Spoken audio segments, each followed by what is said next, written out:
welcome back to another video of my opinions about classical music. If you are a new viewer, welcome. I hope you will take the time to press the subscribe button. If you're an old viewer, welcome back. I'm happy to have you back. Today's video is gonna be about the string section of the orchestra.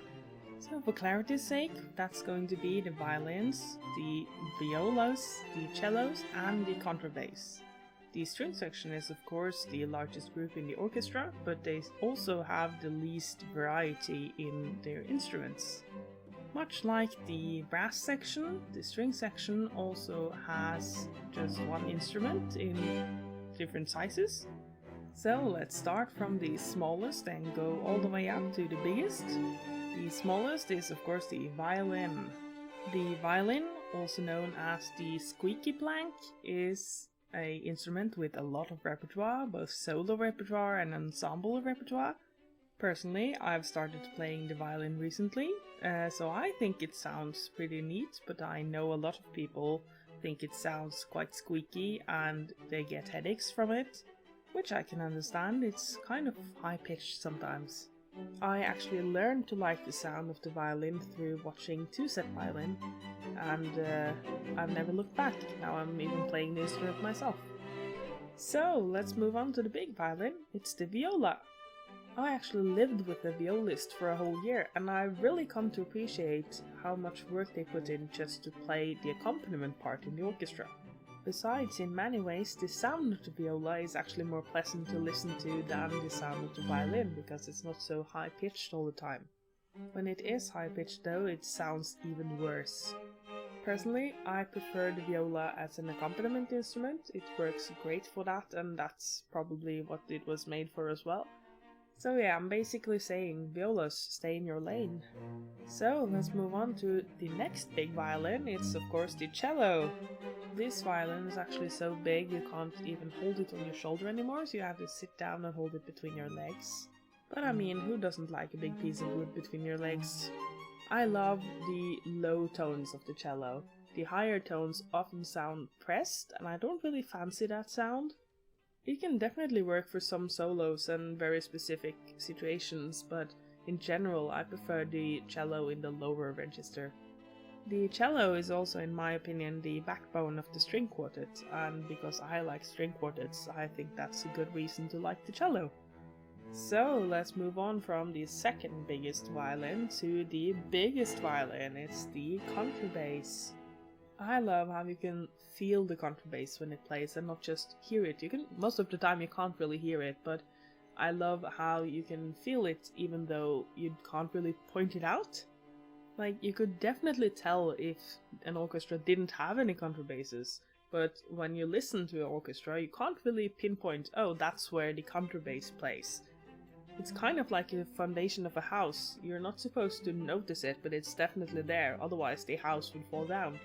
The contrabass is also doing really well in jazz, and I love the sound of that.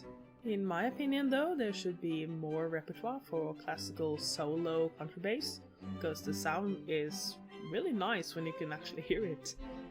And also, I just have to say, it's kind of rude of all the other string instruments to not include the contrabass into the quartet. Couldn't you do just one violin, viola, cello and a contrabass instead of having two violins? Plus the cellos would probably appreciate that, because they would get to play something that's not just a bass line.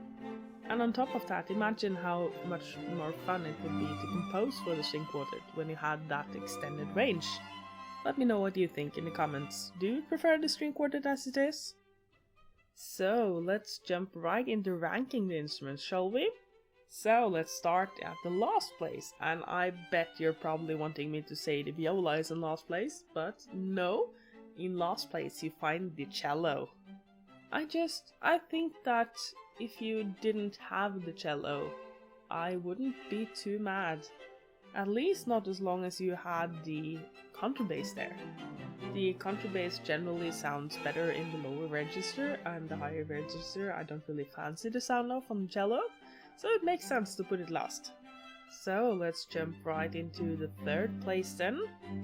And there you find, surprisingly enough, as I play the instrument, the violin. And I just really want to emphasize that all the 4 places in this ranking is really close. It's just that I don't really love the super high pitched notes on the violin. And also, you have to be really good to play the violin. Like, I don't like my own violin playing, but I do love when Hilary Hahn plays the violin, or Ray Chen, or Janine Jansen. You know, I love when the professionals do it, but when anyone else does it, I'm not really a big fan. Please believe me when I say it's super difficult to pick though.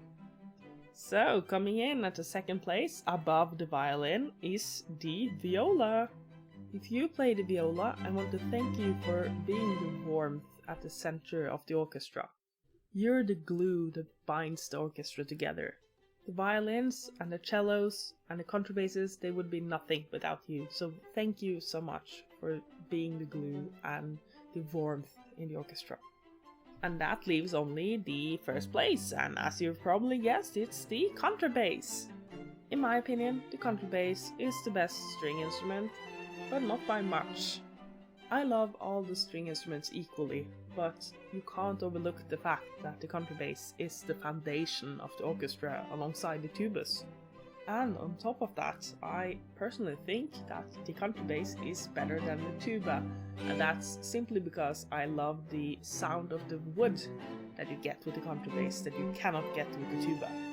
And you know, this may or may not be related to the fact that the bass clarinet is also the best instrument in the orchestra in general. You know, since the bass clarinet is also made of wood, and you get the wood sound there as well. But anyway, to summarize, in 1st place we have the contrabass, in 2nd place we have the viola, in 3rd place we have the violin, and in 4th place, unfortunately, is the cello. And would you look at that, that's all I had time for today. Thank you so much for watching. If you have not subscribed yet, make sure to hit the subscribe button on the way out. And also hit the bell button so you can get notifications anytime I post a new video. If you liked the video, I would be very happy if you press the like button. Oh, and do let me know if you prefer the string quartet as it is, or if you would like the contrabass to join them. In addition to that, let me know what's your favorite string instrument. And with that, thank you so much for watching. I'll see you next time.